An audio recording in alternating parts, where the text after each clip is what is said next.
Grant Mercer pinched my checklist between two fingers as if I'd handed him something damp.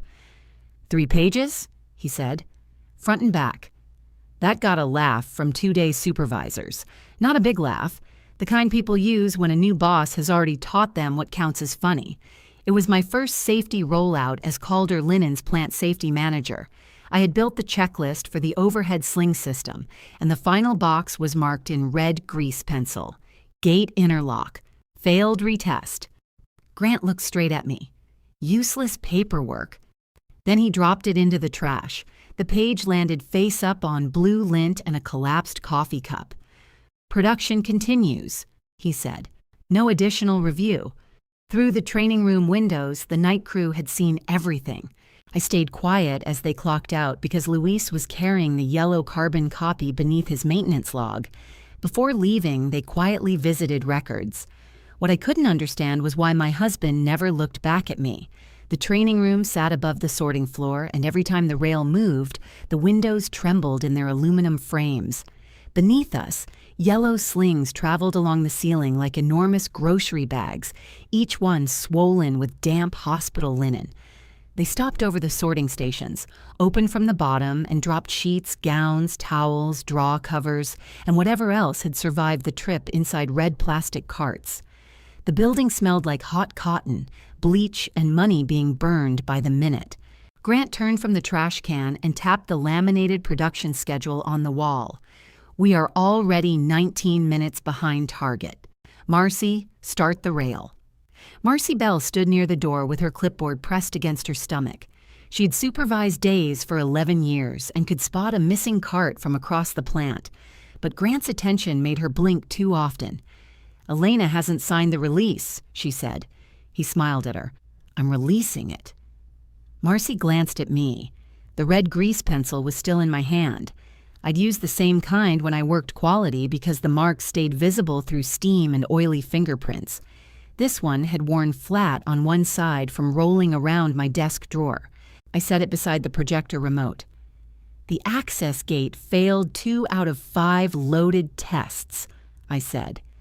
Maintenance cleaned the photo eye. That fixed the nuisance stop. It didn't fix the interlock. Grant nodded as if I had helped him make his point. And the gate is closed now. It can be closed without the system reading it correctly. That sentence contradicts itself. It only sounds that way if you don't know what an interlock does. The room went still enough for me to hear a dryer buzzer 2 floors below. Marcy lowered her clipboard. Grant's smile remained, but it changed purpose. I know what an interlock does. Then you know why I won't sign. The door opened behind him. Kent O'Malley, the rail operator, leaned in with his safety glasses pushed onto his forehead. Are we running? Grant answered without turning. Yes. Kent looked at me, then at Marcy. Yes, Grant repeated. Kent disappeared. A few seconds later, the warning horn sounded below us. 3 blunt notes before the sling rail began to move. Grant gathered his laptop and charger. That's what decision-making sounds like. He left the room with Marcy behind him. I waited until their footsteps reached the metal stairs. Then I leaned over the trash can. My checklist lay under Grant's coffee cup now. He'd stepped close enough on his way out to grind one corner into the lint. I could have pulled it free. I almost did. Instead, I picked up my grease pencil and walked to the window. The first loaded sling passed the access gate. The gate shivered in its frame. A green indicator stayed lit on the control panel even after the latch bounced. On the ground floor, Luis came out of the records hallway with Jonah Price, the night mechanic. Luis had the maintenance log again, but the yellow sheet was gone. He didn't look up. At home, Luis could tell I was awake by the way I breathed. That morning, he pretended he couldn't. He showered, made eggs, and stood at the kitchen counter eating them from the skillet while I sat at the table with my laptop open to a blank incident note. Our house was 6 minutes from Calder if every light cooperated. Close enough that lint sometimes clung to our work clothes all the way into the bedroom. You filed it, I said. Luis scraped the skillet with his fork. You had the yellow copy. I had several things. Did Denise stamp it? He put the fork down. You want coffee? I want to know why you wouldn't look at me. That landed harder than I meant it to. His face tightened, then smoothed itself out. You were in a room full of supervisors, he said. Grant was already trying to turn it into you and me against him. I didn't think giving him the family portrait would help. Family portrait. You know what I mean. I did. Luis had been at Calder 9 years longer than I had. When we married, people stopped saying Elena and Luis and started saying the Reises, as though we shared one badge and took turns wearing it. If he supported one of my decisions, someone eventually called it pillow talk. If he questioned me, someone joked about the ride home. So Denise stamped it? 542. And the maintenance note? Attached. Why? His eyebrows rose. Because that's where maintenance notes go. You know what I'm asking. Luis pushed the skillet away. He had a pale pressure mark across the bridge of his nose from 12 hours in safety glasses. Jonah wanted it filed, he said. He saw the gate kick during the test. So did Pam and Curtis. They watched Mercer throw the checklist away, and Jonah said if somebody was going to act like paper didn't matter, we should probably make sure the paper mattered. A laugh slipped out of me before I could stop it. Luis's mouth twitched. That was more or less how he put it. Jonah used more profanity. Considerably. I closed the laptop. Thank him for me. Thank him yourself. I will. Luis carried the skillet to the sink. He ran water into it, though it was still hot enough to spit. Elena! What? How far are you taking this? I stared at the blank incident note on my screen. The gate failed. That wasn't my question. It's my answer. He turned off the water. Grant came in because Calder is bleeding money. Everybody knows it. St. Vincent renews in 6 weeks, and we missed 2 delivery windows last quarter. He's not going to stop the whole rail every time a sensor gets dirty. It isn't the sensor. I know. Then why are you saying it like that? Because that's how he'll say it. And he's good at saying things. That was true, which irritated me more than if Luis had been wrong. Grant had been at Calder for 38 days. In that time, he had changed the hotel routes so drivers stopped crossing the county twice in one morning.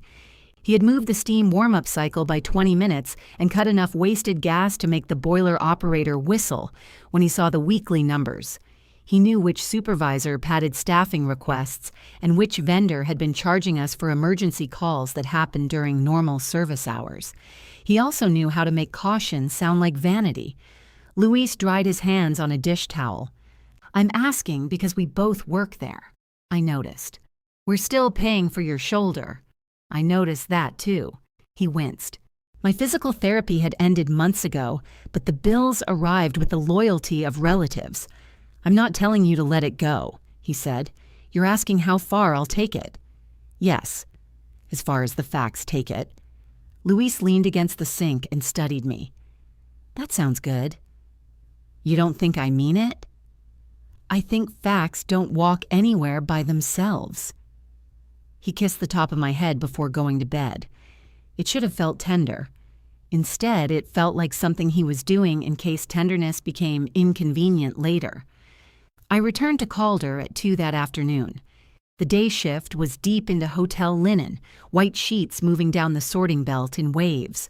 At one station, a fitted sheet had wrapped itself around a worker's forearm like it wanted to drag her home. She shook it loose and kept sorting. The rail was running. I stopped at the control panel and watched 3 slings pass the access gate. The green indicator held steady. The latch vibrated each time the trolley crossed the joint overhead. Kent saw me and came over. It hasn't faulted, he said. That doesn't mean it passed. I know what it means. His tone had an edge, but his eyes were tired rather than hostile. Kent had spent 23 years operating machines people described as simple until those machines misbehaved. Did Marcy give you a release form? I asked. She said Mercer released it verbally. Did she document that?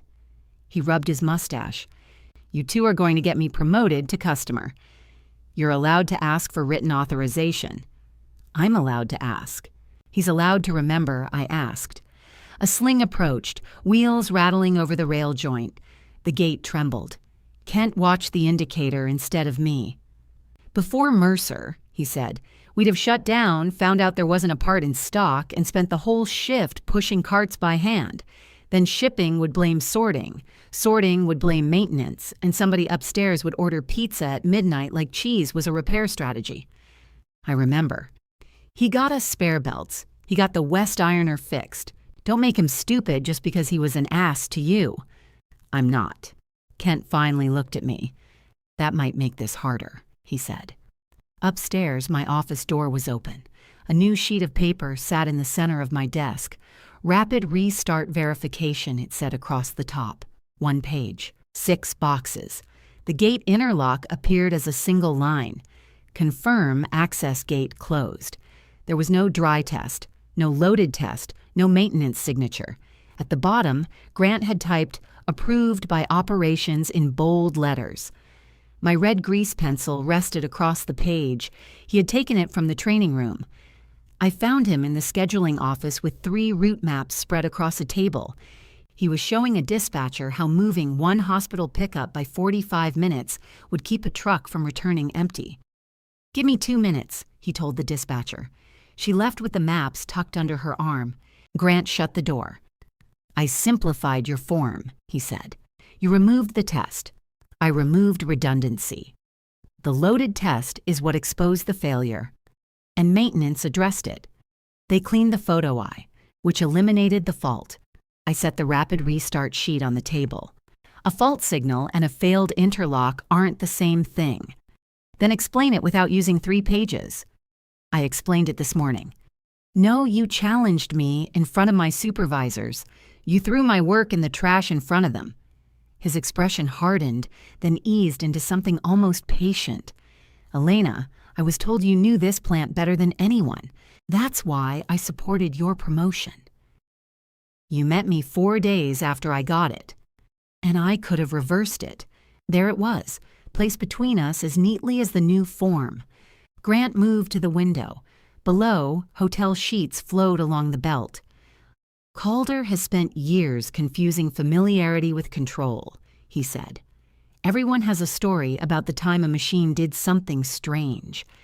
Every story becomes a form, every form becomes a delay, and every delay becomes overtime. Meanwhile, Street. Vincent is comparing us with 2 national vendors. I know what the contract is worth, then help me protect it. Replacing a test with a box people can check from 20 feet away doesn't protect anything. He picked up my grease pencil and rolled it between his palms. You have credibility here, he said. More than you realize. People listen to you, but if your first major act in this job is shutting down the plant over a repaired sensor, they'll stop. The threat was dressed like advice, which was Grant's favorite outfit for it. What do you want? Sign the rapid restart form. Observe the gate for the rest of the shift. If it fails again, we reassess. And if it doesn't fail today, we keep producing until it fails when someone is inside the barrier. He placed the pencil on the table perfectly parallel to the edge. You're building your identity around the worst possible outcome. No, I'm building a procedure around a failure we already witnessed. For the first time, his patience slipped. I am not asking permission to run my plant. It belongs to the Calders. Operationally, it's mine, and the safety release is mine. We stood there listening to the muted thunder of the wash floor. Grant slid the form toward me. Think carefully, he said. You are still in your evaluation period. I took the grease pencil, drew a red line through the signature box, and wrote, Declined, loaded interlock test incomplete. His face barely moved. That was worse than anger. Anger spends something. Grant picked up the phone on his desk. Marcy, he said, watching me. Come up here, please. Bring Kent. He ended the call. You should stay, he told me.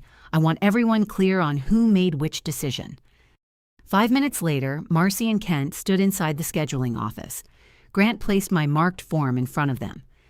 Elena has declined to approve restart, he said. Operations is proceeding based on the successful maintenance correction and current machine performance. Marcy, document that I authorized continued production. Marcy's eyes moved to the red line. Kent tucked his hands into his pockets. Grant handed Marcy a pen. She hesitated for one breath, then signed.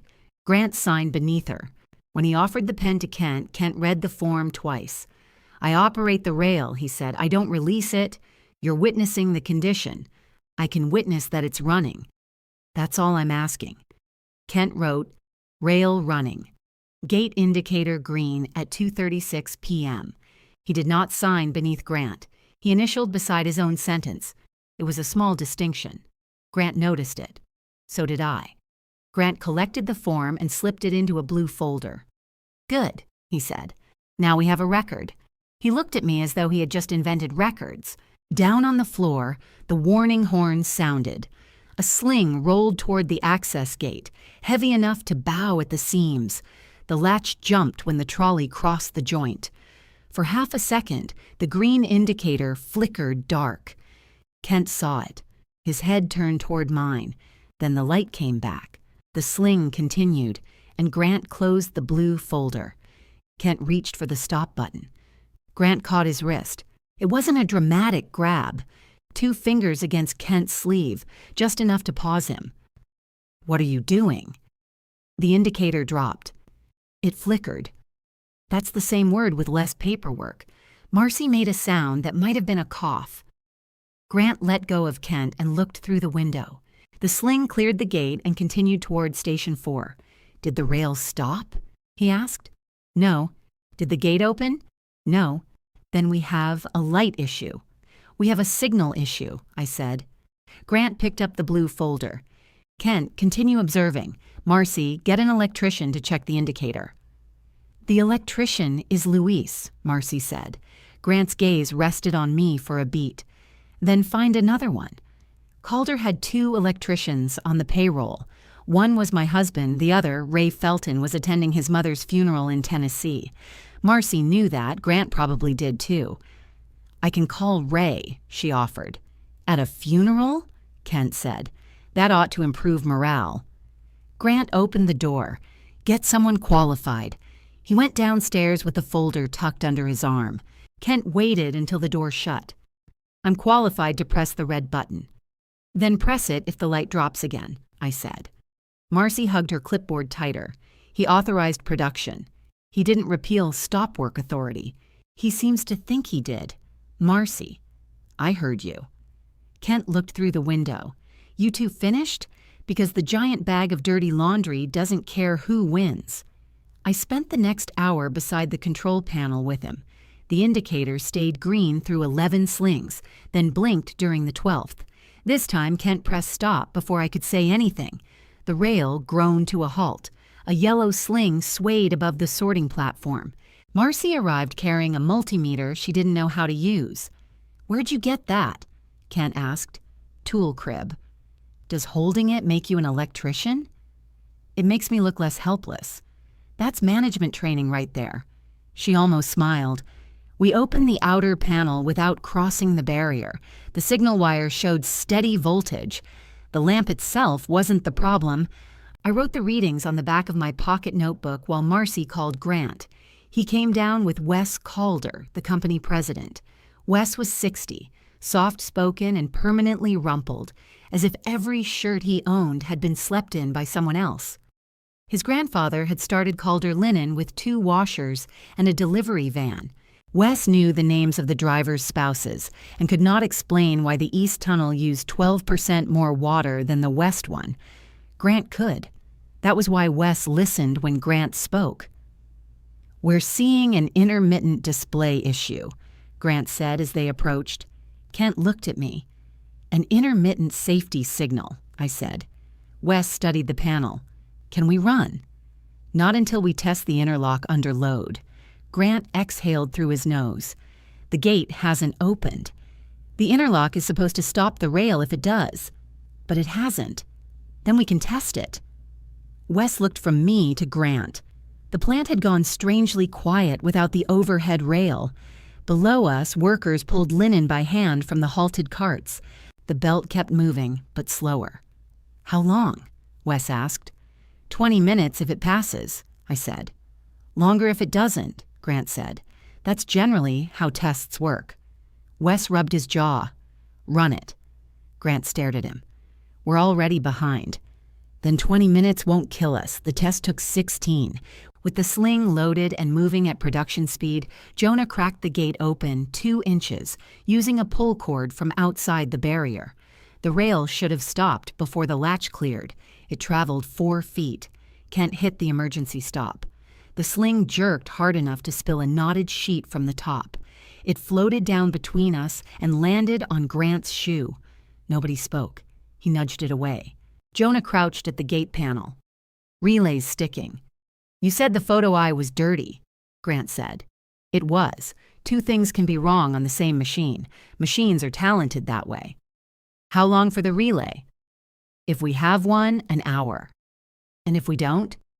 Depends how fast somebody can get one here. Grant turned to Wes. We can lock the gate mechanically and run until the part arrives. I shook my head. Maintenance mode allows the rail to move with the interlock bypassed.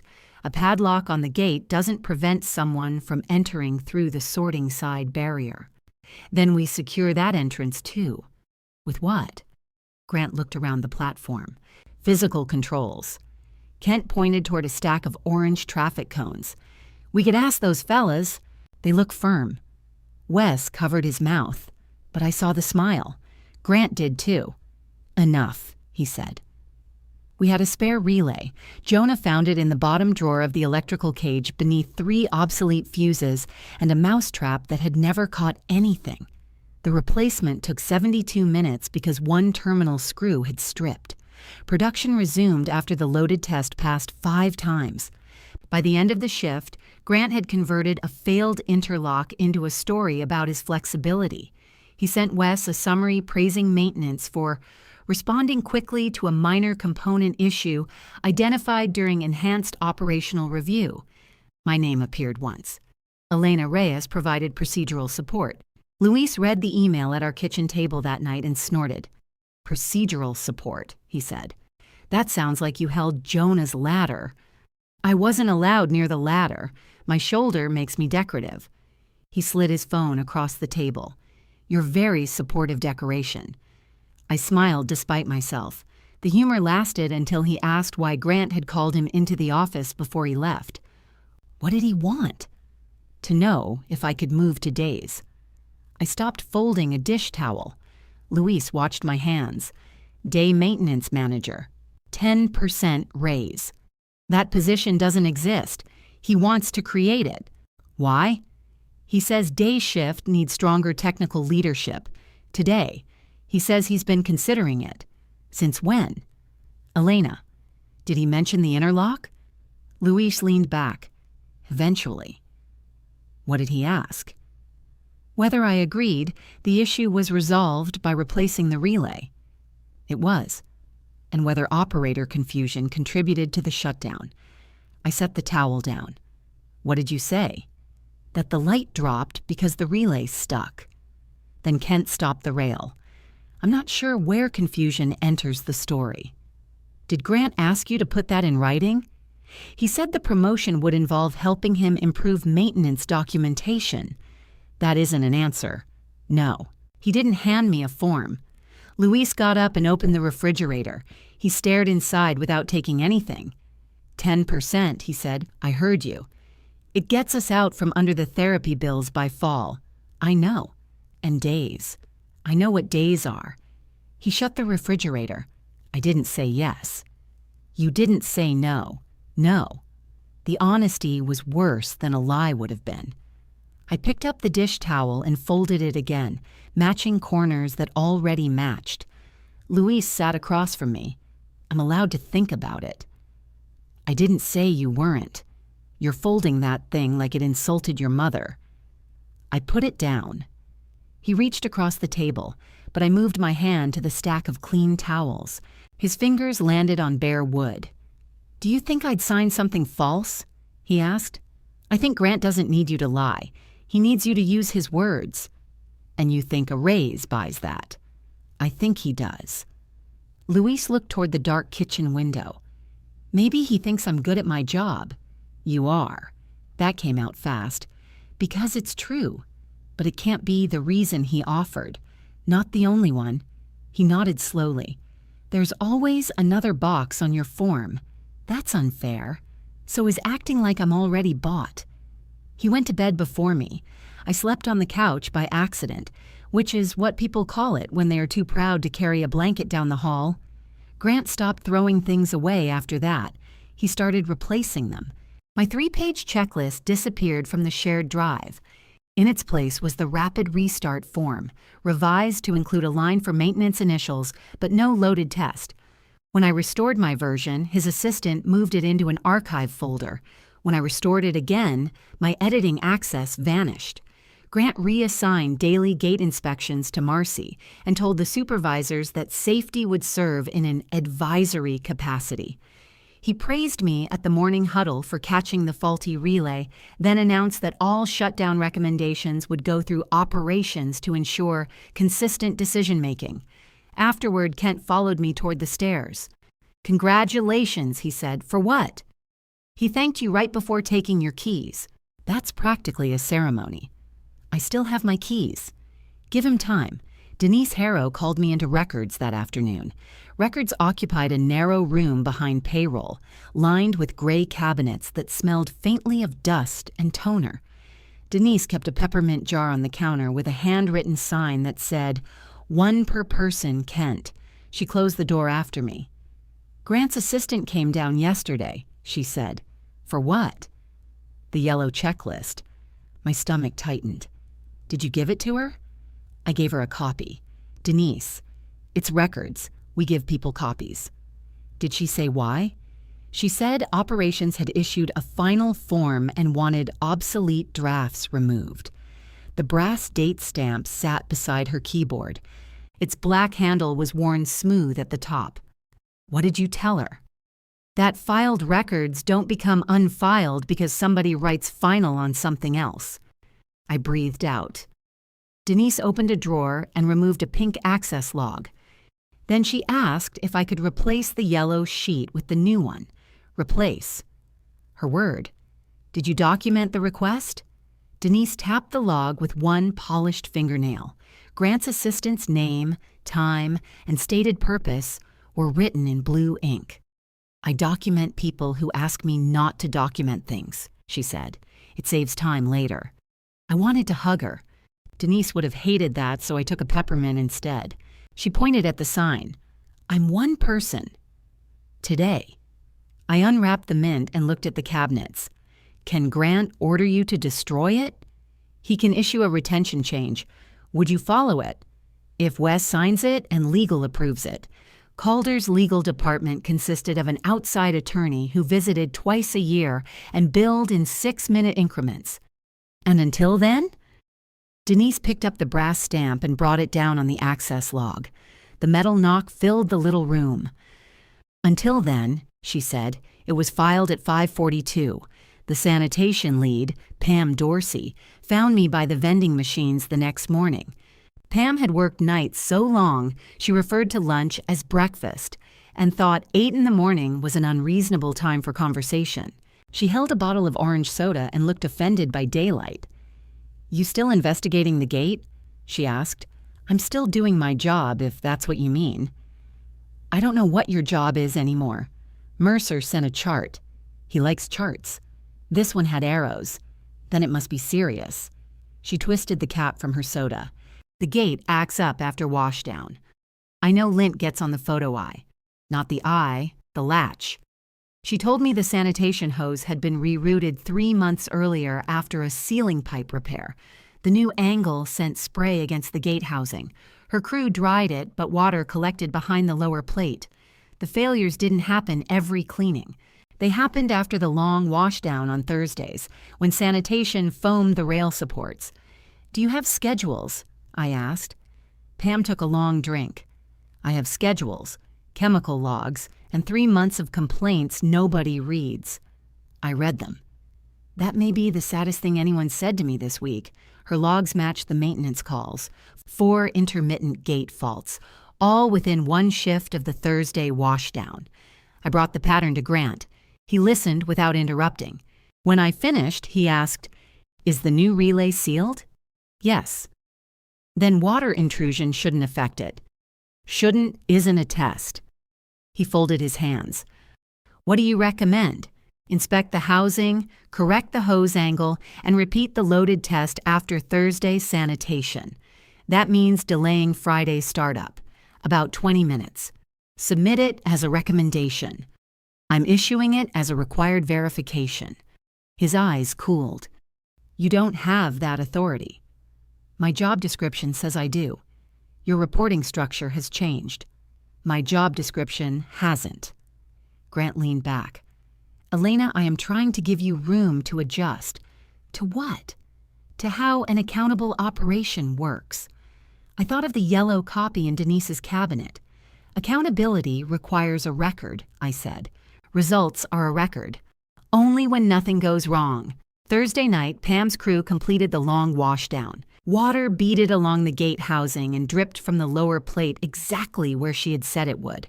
At 5:12 Friday morning, I attached a red stopwork tag to the sling control. At 5:20, Grant tore it off. I put on another. He removed that one too. Louise stood 10 feet away with Jonah, both still in their night shift coveralls. Marcy had arrived early and was clutching a coffee she hadn't touched. Grant held the second tag in his fist.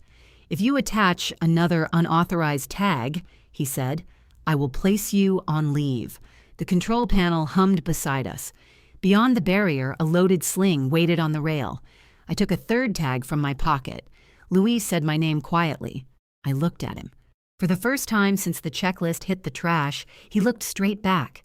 I threaded the tag through the control handle and pulled it tight. Grant took out his phone.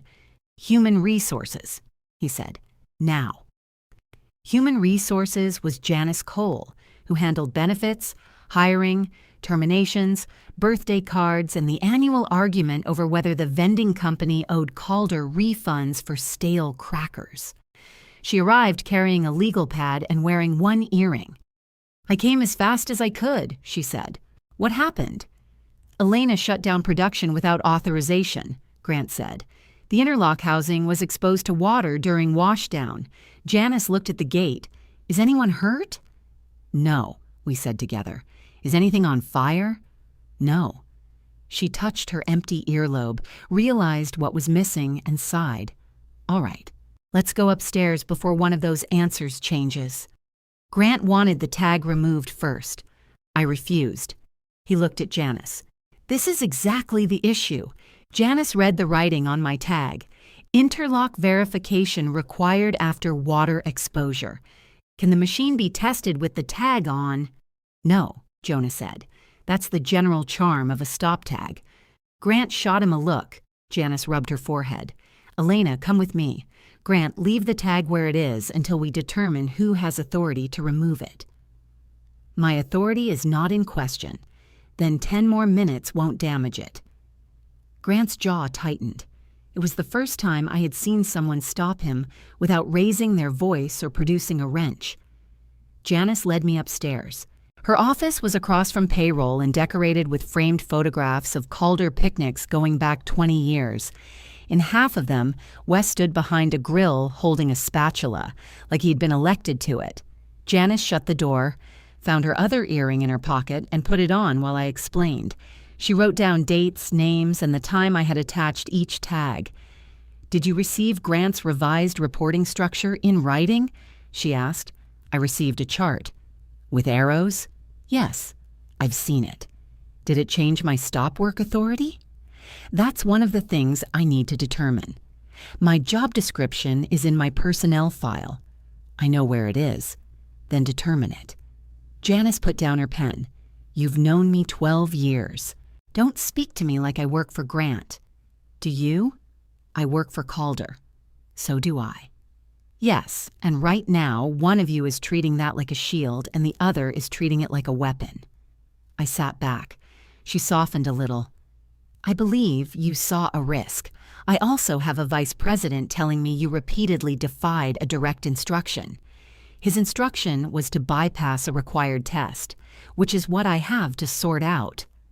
Through the wall came the dull vibration of the rail starting. I stood. Janice stood too. Sit down. He removed the tag. I know. You told him not to. I heard the machine, Elena. Then do something. I am. Her phone lit up. She ignored it. I'm placing you on paid administrative leave pending review, she said. The words felt both better and worse than fired. Grant keeps running and I go home. Grant isn't the subject of a conduct complaint. He is now. Janice held my gaze. Then write it. She gave me a blank employee statement form. I filled 4 pages. By the time I left, the gate housing had been wiped dry and the rail was moving. Luis stood near the electrical cage, but Grant was beside him. We did not speak. Janice walked me to my office while I collected my bag. Someone had removed the red grease pencil from the scheduling office and set it on my keyboard. I slipped it into the front pocket. At the security desk, my badge made a soft electronic chirp when I surrendered it. That sound stayed with me longer than Grant's laughter. Luis came home 3 hours late. I was at the kitchen table with Calder's employee handbook, a printed copy of my job description, and a bowl of soup that had developed a skin. He put his lunch cooler on the counter. They tested after the housing dried, he said. 5 passes. Loaded? Yes. And the water behind the plate? Jonah dried it. So they eliminated the condition before testing the condition. I know. Did you say that? Yes. What did Grant say? Luis unzipped his jacket. He said my candidacy for the day position was no longer under consideration. I looked at him. He said it clean, Luis continued, like there'd been candidates, like I'd made it to the semifinals and got beat by a guy from Akron. I'm sorry. Are you? The question came without heat, which made it harder. Yes. He opened the refrigerator, took out a beer, and didn't open it. Part of you is relieved, he said.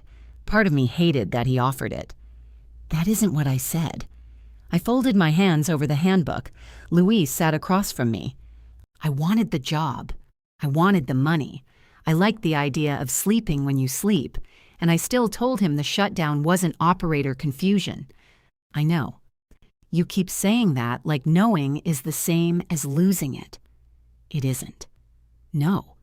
He rolled the cold bottle between his palms. I'm angry at him, he said. I'm also angry at you. I don't know if that's allowed under the safety program. It probably requires 2 signatures. He laughed once, unwillingly. I reached across the table. This time he let me take his hand. My leave stretched through the weekend. Saturday morning, Grant sent a plant-wide memo stating that a fully functional safety device had been temporarily misclassified due to an unauthorized interpretation of preliminary sanitation data. He attached the rapid restart form and instructed supervisors to use it immediately. My checklist was described as a draft. By Sunday, the gate had passed 30 production cycles without a flicker. The longer it behaved, the more foolish I looked. At the grocery store, I ran into Marcy beside a display of canned beans. She saw me, considered another aisle, then stayed. How's your vacation? She asked. Needs a beach. She picked up a can, read the label, and put it back. The gate's been fine, she said. So I heard. Grant asked me for a statement. What did you write? That he authorized restart? Did he ask you to call my checklist preliminary? Marcy's mouth tightened. That's what it was, wasn't it? It was presented for rollout after maintenance testing. He said you hadn't finalized it. The final box said the test failed. How final did he want it? A shopper reached between us for kidney beans. We stepped apart. Marcy lowered her voice. I signed his form. I know. I had 83 people waiting to work. I know that too. You make everything sound simple. No, Grant does. She stared at the cans. He fixed the ironer, she said. We begged Wes for that repair for 2 years. Grant got it approved in a week. I know. And Friday's startup was on time. At the moment, yes. She picked up another can and held it without looking at the label. I saw the light drop Thursday afternoon, she said. My breathing changed. Did you put that in your statement? He didn't ask about Thursday. Marcy. He asked whether the gate passed Friday after the housing was dried. It did. That wasn't the condition I tagged. I have a mortgage, Elena. So do I. And your husband backs you. Sometimes. Her eyes flicked to mine. I regretted saying it as soon as I did. It felt like using Luis to win a point he had never agreed to make. Marcy put the can in her cart. Grant says you want his job. I don't even want my job this week. That surprised a smile out of her. Then it vanished. I can't be your witness. I didn't ask you to be. You looked at me like you did. I looked at you like you saw it. She pushed her cart away. Monday afternoon, Denise knocked on our front door carrying a bakery box. I brought pie, she said when I opened it. You don't visit people. I visit pie. People are where pie lives. Luis was asleep before night shift, so we sat at the kitchen table. The box contained 2 slices of cherry pie and a manila envelope. I'm not allowed to remove records, Denise said. I left the envelope untouched. Then take that back. It isn't a record. It's my personal notes about a conversation I personally had at work. Denise. Grant's assistant came down again. She brought a retention change form. Signed by Wes? No. Legal? No. What did you do? Filed the request. Despite everything, I smiled. Denise slid the envelope toward me. I wrote down exactly what she asked me to replace and exactly what I told her. You could get in trouble. I've worked in records since Wes had hair. Trouble has to take a number. Inside the envelope was a single page in Denise's narrow handwriting.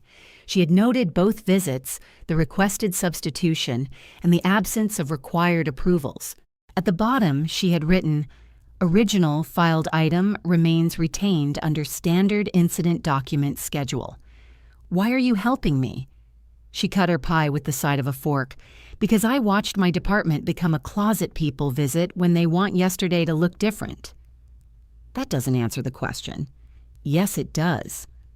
The next morning, Jonah stopped by after his shift with a paper cup of gas station coffee and a vendor service report.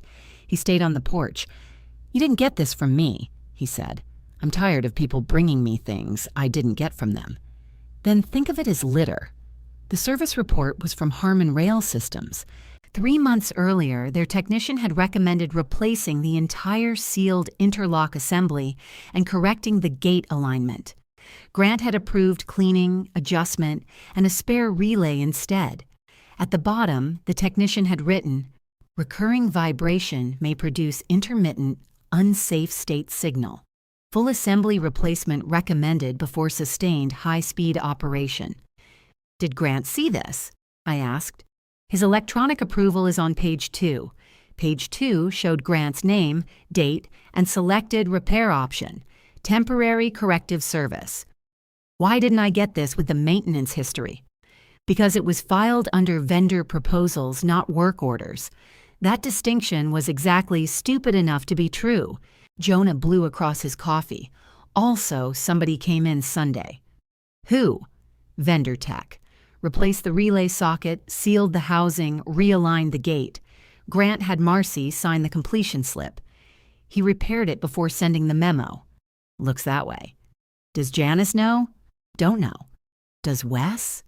Grant told him we performed preventative maintenance. I looked at the service report. The repair helped Grant more than it hurt him. The gate was safer now. It was also harder to prove how unsafe it had been when I tagged it. Jonah seemed to read that on my face. He fixed it, he said, after removing me for saying it needed fixing. Yep, and now it runs. Also, yep, terrible witness. I fix machines. I don't cheer people up.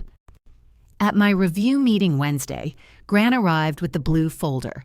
Janice sat at one end of the conference table. Wes sat at the other, his rumpled collar folded under on one side. Grant placed the rapid restart forms in front of them, along with 30 successful cycle checks and Marcy's signed statement. He spoke calmly. The device is operating within specification. Elena's concern was investigated, maintenance was performed, and the process has been standardized. The remaining issue is conduct. I gave Janice the vendor recommendation and Denise's notes. Grant barely glanced at them. I authorized a conservative repair, he said. When new information suggested additional work, I authorized that too. That is responsible management. You called the device fully functional after repairing it over the weekend. It was fully functional because you performed the work I tagged it for. Your tag cited water exposure. The vendor adjusted alignment and sealed the housing as preventative maintenance. Wes looked exhausted. Janice asked, "Grant, why was the original checklist removed from the shared drive?" "To prevent conflicting procedures. And why did your assistant ask records to replace the filed copy?" "I told her to make sure current forms were available. If she misunderstood, I'll correct it." Every sentence had an exit built into it. Wes turned to me. "The gate's fixed, Elena. What are you asking for?" My authority restored. The loaded test reinstated. No retaliation against anyone who documented the fault. Grant opened the blue folder. Inside was my checklist, the presentation copy he had taken from the trash. The coffee stain had dried brown across the bottom corner. He set it beside his clean form. "What you're asking," he said, "is for Calder to choose this version of the company over mine."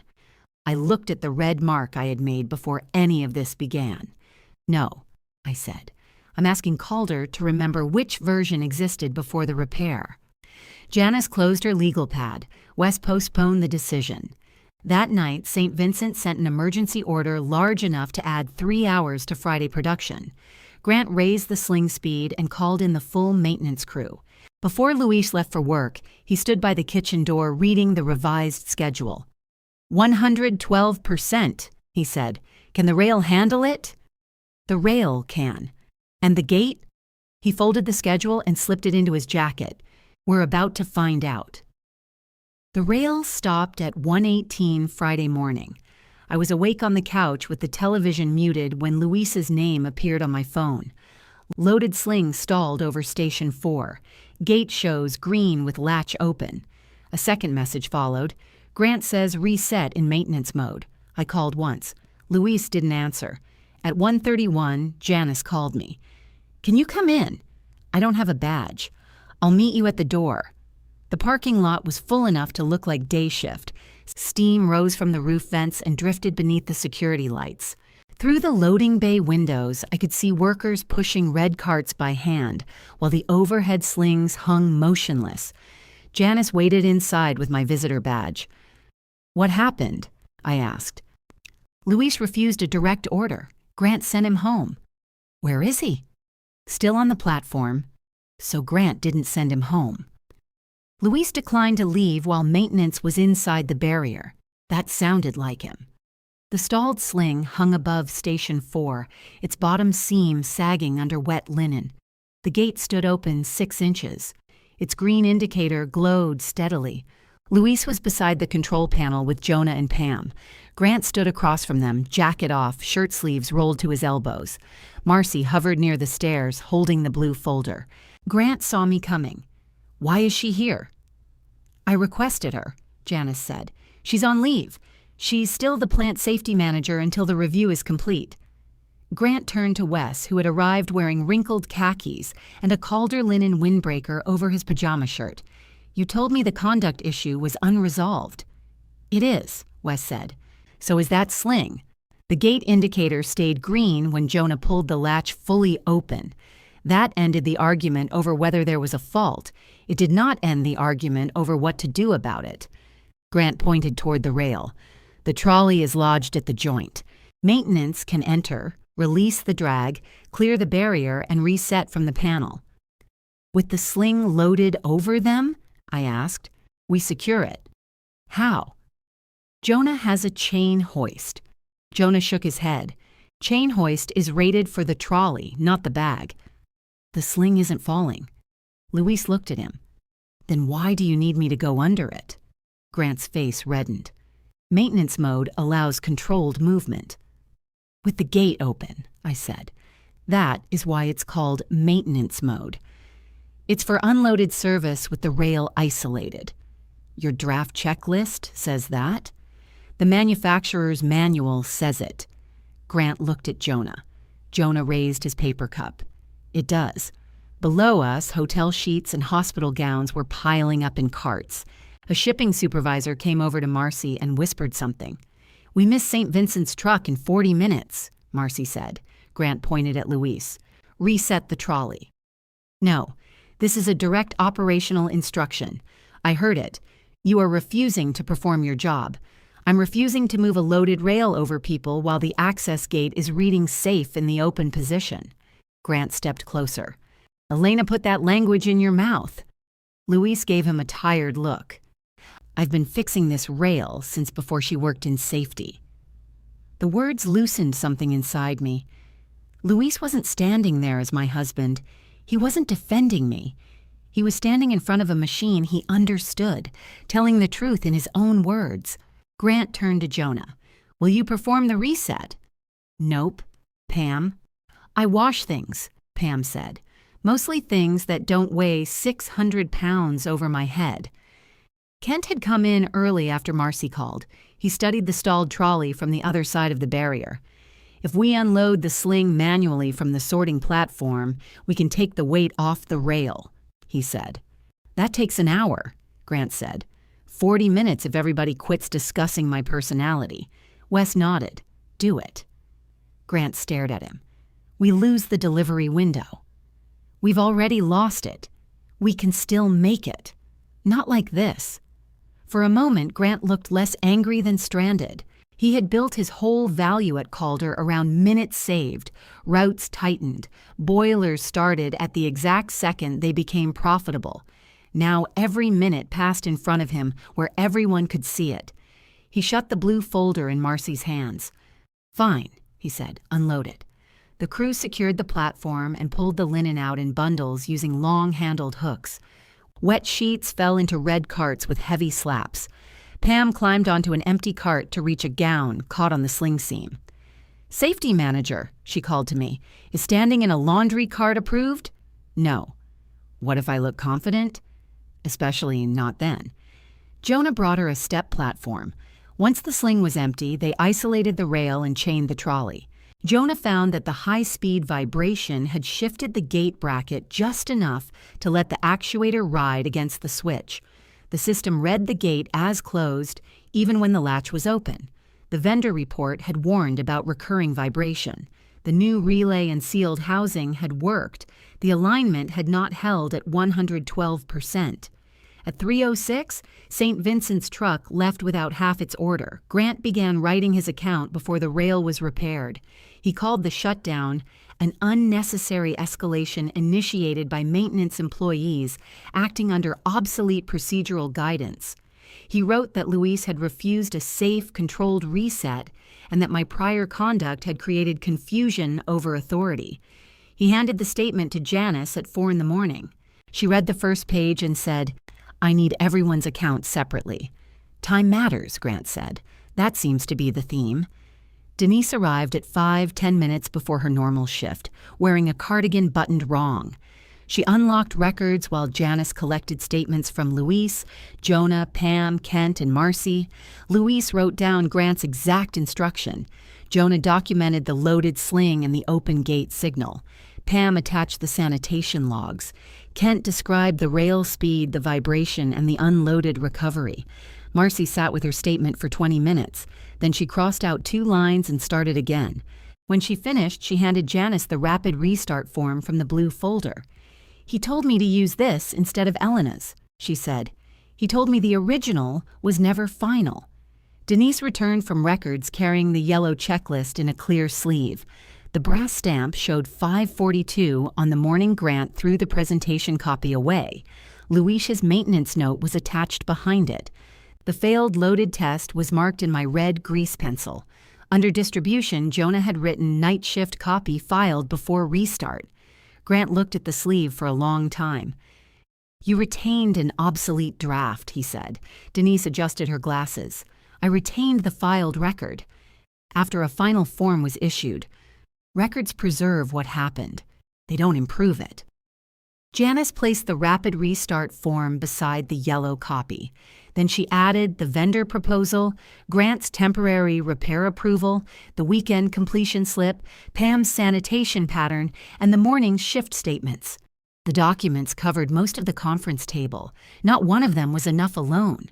Together, they showed the fault before restart, the decision to proceed, the attempt to replace the filed checklist, the delayed full repair, the higher rail speed, the unsafe signal, and Grant's order to reset under load. The paperwork he had called useless made a clean path through every version of the story he had told. Wes asked everyone except Grant, Janice, and me to leave. Luis paused beside my chair. His face was gray with exhaustion. "You good?" he asked.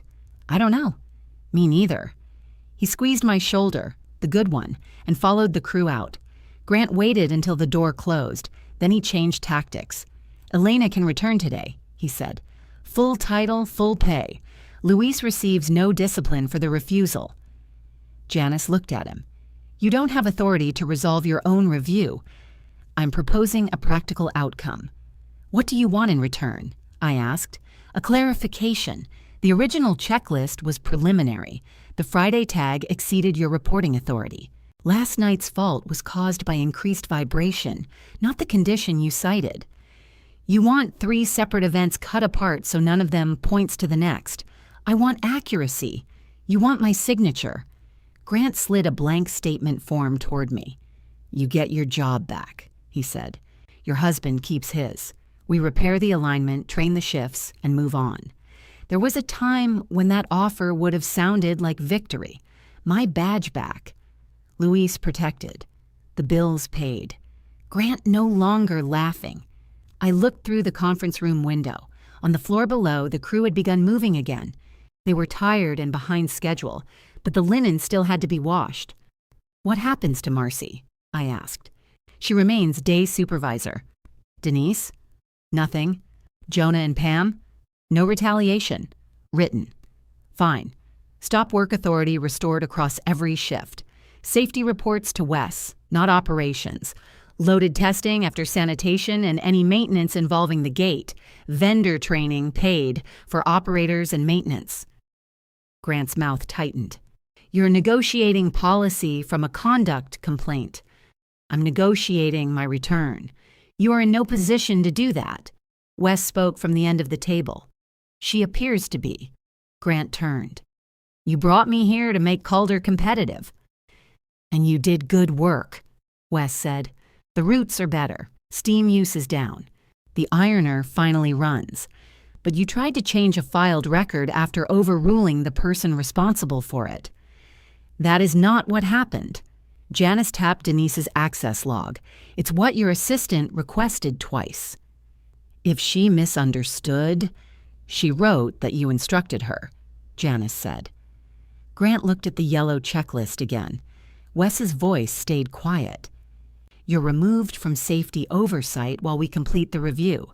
Your bonus is suspended. If you remain, operations will follow the reporting structure Elena described." Grant laughed once, but there was no humor in it. "You're giving a plant safety manager veto power over production. I'm giving safety authority to safety." Grant stood. The chair rolled backward and struck the wall. "You'll regret this when Vincent leaves." He walked out without his blue folder. The review took 8 business days. Grant's route changes remained. So did his boiler schedule and vendor controls. Calder did not pretend everything he had touched was contaminated by the way he treated people. The written findings said he had pressured employees to alter operational records, obscured prior knowledge of a safety fault, and retaliated against me for using authority granted in my job description. Wes offered him a reduced role without safety oversight or bonus eligibility. Grant resigned before lunch. My return agreement included every condition I had named, plus back pay for the leave and a review of maintenance staffing. Luis was not promoted to day manager. He said he would rather earn a job that existed before someone needed his silence. St. Vincent renewed for 1 year instead of 3. The missed delivery cost Calder a service credit large enough to make Wes stop mentioning pizza at shutdown meetings. On the first night the sling system returned after vendor training, Luis stood outside the yellow gate with Jonah.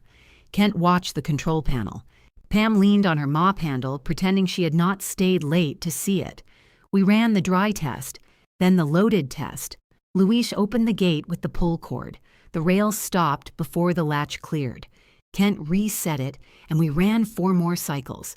I checked the last box with my red grease pencil. Luis signed beneath me. "You know," he said, "this could fit on 2 pages. Get your own pencil." He smiled and handed the checklist to Denise. She carried it down the quiet hallway to records. The yellow copy disappeared into the cabinet beside the one the night crew had saved. Then the brass stamp came down once.